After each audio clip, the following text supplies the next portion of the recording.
Spring has sprung, and I'm sprung for spring perfumes. Hi everyone, I'm Annie G, and welcome to my channel where the scents are sweet and the reviews are spicy. It is my job to make sure that you are never overspending on anything, let alone perfume. So today, I have my official spring perfume list. Yay! Everyone loves an official season fragrance list, don't they? And boy, do we have some good ones. I'm not typically a floral person, but this year I've really opened my eyes to the possibilities of florals, different types of florals, different moods, vibes, and this spring list I feel really good about, and I'm really excited to share. We have some luxury, we have some affordable, we have some indie picks, smaller brands, bigger brands. We cover the gamut in this 14 fragrance list. So like, subscribe, all that good stuff, because I am here for you Mondays, Wednesdays, and Saturdays. Okay, first pick for spring 2026.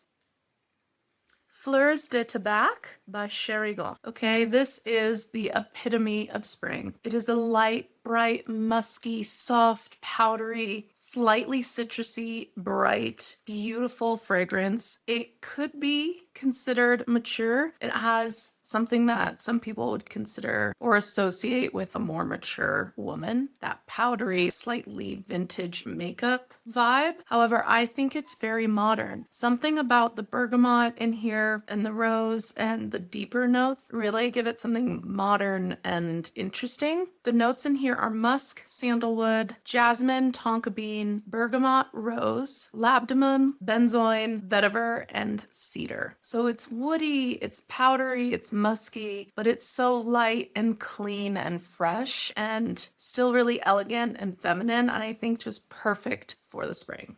So first spring perfume is Fleurs de Tabac by Cherigan. Next up, oh my gosh, I am so excited about this pick. Beautiful indie brand, beautiful perfume. This is Heliotrope Milk Bath by Universal Flowering. And would you just look at that bottle? Does that not scream spring perfume? Are you kidding? Oh my gosh. And the notes also, wow, wow. Oh my gosh. If you love a fruity, powdery, hyper feminine, creamy, milky perfume, I think you would really like this. I mean, Milk Bath, are you kidding? It's slightly purple floral. It's slightly rosy. It's like hard to determine what the floral note is in here, but it's just so bright and beautiful. So bright and beautiful. The nose behind Universal Flowering, her name is Courtney Refuse, and she's a Canadian and a queen and so talented. And I truly love all of her perfumes. They're so artistic and so different. I just love, love, love her line. Oh my gosh, it's so pretty. The notes in here are heliotrope, almond milk, civet, musk, dried apricot, and ambrette. So that dried apricot is what's giving it the slightly fruity touch without being too juicy or too sweet or clawing. It's like a dry, warm fruitiness with the ambrette that makes it creamy, and then the almond milk gives it this powderiness to complement the powderiness of the heliotrope. It is so beautiful and so, so gorgeous and the perfect spring perfume. Definitely, definitely check this one out. Next up is a beautiful watery rose. This is 16 Scenic Rose by Ledda. Gorgeous strawberry rose green tea fragrance. It sounds like it would give you a headache, and like it might, but it is so beautiful and elegant and light wearing and fun. It's charming and girly, but still sophisticated and clean. The strawberry is not too synthetic. It smells like a picnic on like a Sunday morning and you're eating fresh strawberries and you have a green tea matcha latte. That's really the vibe. It's lovely. It's not too hot out. Maybe it's a little chilly. You have a jean jacket on, but the sun's shining and you're like, oh, yay, spring. That's really the vibe of Scenic Rose. The notes in here at the top, you have strawberry, green tea, and pink pepper. So that pink pepper, I think, gives it a little modern elegance. Middle notes are rose and pear blossom. So think of walking through pear blossom trees in the spring. Just that freshness. That's the kind of floral you're getting in here. And then the base notes are musk, vanilla, amber, and white woods. Super beautiful, super elegant, super high quality for the price. The travel is like $30, I think. I love, love, love this perfume, and it's perfect for spring. This one, y'all, is fun. This is Angelface by Syd Botanica. Ooh, interesting. This is a brand I had never heard of before, and then I saw them on Lucky Scent, and I was like, I need to try every single one of your scents. And I did. And Angelface, by far my favorite. Oh my gosh, it has the same kind of vibe as Annabelle's Birthday Cake, if you know that perfume and know that I love it. It has this playfulness to it. It's got a sweetness, but something edgy going on. The notes in here are white rose, musk, maraschino cherry, pink pepper, heliotrope, and brown sugar. So it's that maraschino cherry that's, ooh, what's that? It's different, it's tart, it's interesting. Angelface really says it all. It's girly, it's light, it's ethereal. It is so beautiful and so fun and so addicting. Like, I can't stop smelling it, and so different. I really haven't smelled anything like this. It is a little bit like Heliotrope Milk Bath, but it is more sweet and tart and kind of fruity and a little cheekier, a little naughty feeling even. Really beautiful perfume. Definitely recommend trying it, and I'm so excited to wear it this spring. Next one was a discovery from my recent trying hyped fragrances. I Fig You from Fascent. Now, this is a beautiful, beautiful fig green tea fragrance, okay? I think this is going to be a huge hit for them. It's fresh, it's clean, it's figgy, but it's not like, ooh, it doesn't give you a headache. It's got something earthy to it. It's cool, it's different, it's fun, but it's still fresh and light. Like, you could wear this all year long, but especially in the warmer months. It's interesting, clean, cool, but fresh and light. Oh, it's so, so pretty and definitely very impressive. I was very impressed with this. The notes in here: green tea, fig leaf, citruses, vetiver, cedar, sage, and carrot seed. So it's a little bit unisex. Anyone can pull this off. The carrot seed is what gives it this really cool earthiness. Oh, it's just so delicious, and I think would be so nice for the spring. If you haven't tried Fascent's scents, I highly recommend. They're very fun and very well done. I Fig You for the spring. Great one. Okay, y'all. This is a very literal fragrance. This is Honeysuckle by Caswell Massey. And wow, this is literally a honeysuckle fragrance. You are walking by a gorgeous wall of honeysuckle vines that are in full bloom. It's a bright sunny day, and maybe you're wearing like a freshly pressed clean white linen shirt. Very clean, very floral, and it's just that intoxicating scent, that sweet honeysuckle. It's different than any kind of white floral. It's so unique. It kind of reads like a traditional white floral or like a traditional neroli orange blossom fragrance, but the honeysuckle kind of reminds me a little bit of Tilia, how there's something about it that's different. That's what this gives for me. Top notes are neroli and mandarin orange. Middle notes, big honeysuckle and orange. And I think this is that orange that gives it this yumminess, this sweet yumminess. The mandarin orange is more tart, but I think the orange is just a little juicy. The honeysuckle, oh my gosh, it's so intoxicating. Base notes, musk and moss. So the musk is that chic, elegant feel, and then the moss gives it a little bit of earthy, something unique going on. Fantastic perfume for the spring. Highly recommend checking it out. Okay, next one was one that surprised me. I was not expecting to like this as much as I do, and that is Petal Jus from Binurale. It's in my scent bird for the month. Fun. This is fun. I can see how people might not like it.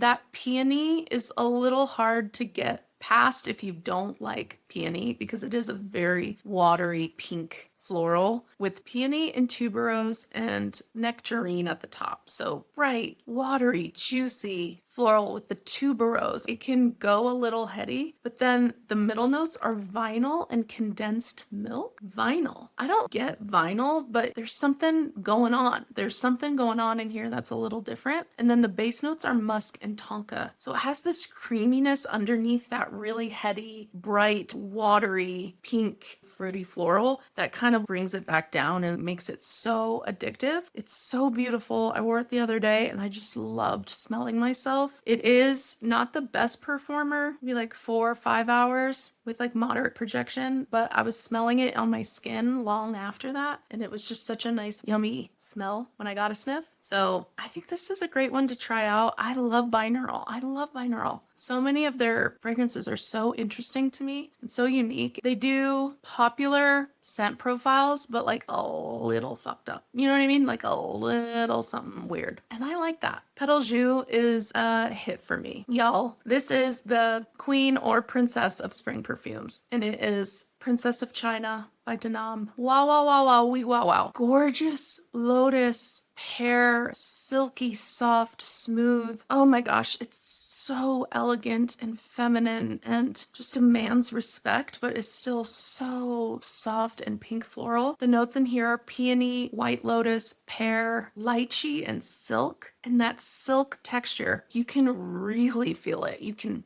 feel the silk. It's so elegant and chic, and it's musky, but different. If you've never smelled a silk note, it's musky, but not as fluffy and more slippery. I don't know how to describe it, but it is so gorgeous. Nothing, I think, screams spring to me like this perfume. Oh, it's so gorgeous. I can't wait to wear it. Next, we have a super affordable option, and this is from Julianna's Perfumes. This is original creation by them, and that is Whipped Bloom. This is along the lines of Mochi Milk or Yum Bougie Marshmallow. It's a pink marshmallow floral fluffy fragrance, but this feels more grown up to me and it's less synthetic and clawing. If I overspray Yum Bougie Marshmallow, it can give me that synthetic vanilla thing that I just hate. This doesn't give me that. It's musky and elegant, but very pink and fluffy and slightly floral watery. It's really, really beautiful. And it's $40. And the label kind of says it all. I really like it. The notes in here at the top are black amber and plum. The middle notes are marshmallow, orchid, Bellia, sweet emotion. No idea what the hell that is. Base notes, vanilla and musk. Kind of gives me like an ambroxan vibe. There's something molecular about it, but it's that plum at the top that gives it a little bit more juicy feel than Yum Bougie or Mochi Milk. I really like it, and I highly recommend trying it out for the spring. Whipped Bloom from Julianna's Perfumes. Woo, this one is really nice. This is really nice. If you love Gris Charnel, if you're a Gris Charnel girl, you're gonna want to check this out, okay? And this is, bear with me on this name, okay? Bear with me on this name. This is La Pari de Honfleur by 8 and Bob. And my goodness, I don't know what La Pari de Honfleur means, but I hear fleur and I'm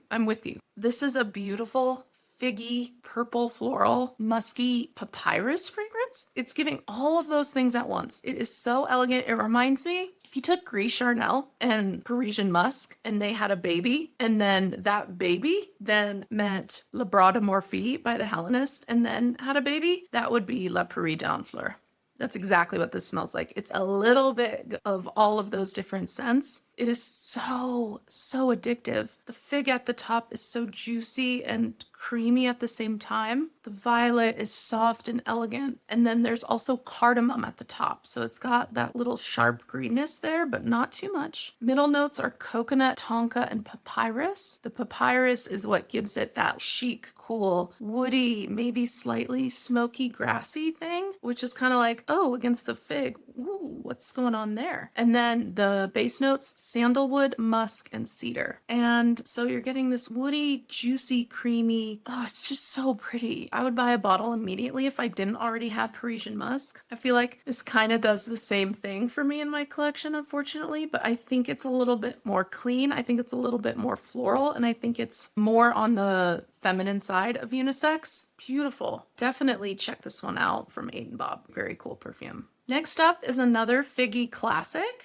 but I think it's great for this time of year, and that is Ouverture by Xerjoff. Oldie, but a goodie. It's an incensey, warm, figgy, fruity sandalwood. It's really hard to describe. It smells like a summertime or warm weather incense fragrance. I don't wear it in the winter, although the base notes would have you think this is a cold weather perfume. I actually am more excited to wear this in the warmer months because I think it will bloom, come to life with the warmth. The top notes are fig leaf, orange, and magnolia, so that's where the florally, juicy is coming from. Middle notes, cinnamon, ylang-ylang, jasmine, and rose. Base notes, sandalwood, amber, vanilla, cashmere wood, and incense. So there's a lot going on in here. It's very complex, but it's so beautiful and unique. You really don't smell a lot of people like this. And you can find this at a great price since it is such an old perfume. I think it's a great one for spring. Classic Ouverture by Xerjoff. This is a little bit of a darker spring recommendation. If you like darker, maybe a little more masculine leaning fragrances, this one might be for you. This is Viole Nere, this one. And this is a leathery, smoky violet fragrance. Oh my gosh, it's so pretty. It balances the masculine with that really hyper feminine purple floral at the top. It is a black violet. That's, I think, what the name is trying to say. And like, yeah. It's like a dark interpretation of a purple floral. It's so dry, but watery at the same time. Floral and elegant, but slightly leathery and dark. It's really interesting and not overdone. I don't even think there's an actual leather note in here. It's just what it's giving. That's the texture I'm getting. So it's not gross. Leather can be gross sometimes if it's not done well. And that's not this. The notes in here are violet, iris, oak moss, frankincense, sandalwood musk, patchouli, vetiver, cognac, lily of the valley, rose, ylang ylang, vanilla, and jasmine. Lots going on in here, but so beautiful. So cool. It's just cool. This is what I wish Le Labo's new Violet 30 did, but it didn't. It's giving violet interpreted in a very interesting way. If you've never smelled this one, definitely try it this spring. Now, by the name of this, you would think this would be a fall perfume, but it actually is very springtimey, and that is The Witch by I'm Soul. This is a really cool indie brand. They just popped up on Scent Split, and I was like, oh, my interest was piqued because the price point is really good. Their 50 mls are under $100. So I was like, okay. And The Witch is so cool. I feel like I know why they called it The Witch because it's a little earthy, but it's hyper feminine at the same time. It's got citrus and red berries and grape at the top, which that grape is like, what? I've never really smelled grape in a perfume, but it's not grape Jolly Ranchers. It's a literal red grape that you took off the vine and are eating. So juicy and a little tart, but sweet. And then the middle notes are rose, sage, and artemisia. So a little bit green, but the rose balances it and smooths it out really gorgeously. And then the base notes, cedar, oak, gaiac wood, and cognac. So that's where the darkness comes in. That's where the woodiness comes in. Hyper feminine, but a little dark and woody and rich. Very, very cool. Very unique. I'm gonna be honest, the performance is trash. I wore it the other day, and when I sprayed it on, I was like, oh my God, this is so nice. I love this. 2 hours later, I was like, what? Did I wear perfume today? So that's unfortunate, but the smell is amazing. So if that doesn't bother you, then maybe check this one out. The Witch by I'm Soul. Very cool. And then last but not least is a sadly discontinued perfume, but I had to mention it because it is a perfect spring perfume and you can still find it on discounters and resellers. And that is Honey Rose by Marissa Zappas. Just the best interpretation of honey I've ever smelled. It is a honeyed rose. It is simple, but it is so soft and powdery and beautiful. The notes are tea rose, honeycomb, patchouli, musk, bergamot, and amber. And oh my gosh, it's just this powdery, bright, soft, light, beautiful honeyed rose. It's like you're in an English garden eating really yummy honeyed treats. I don't know how to describe it. It's beautiful. If you can ever find it, I highly recommend. I treasure this perfume and it's so beautiful in the spring. It's so soft and lovely and beautiful. So Honey Rose from Marissa Zappas, if you can find it, highly recommend. Okay, y'all. Wow, what a list. I am excited for the spring. I can't wait to get into my floral feminine soft era. Let me know what your favorite spring perfumes are, what you're excited to wear this spring. Thank you for watching, and I'll see you in my next one. Bye!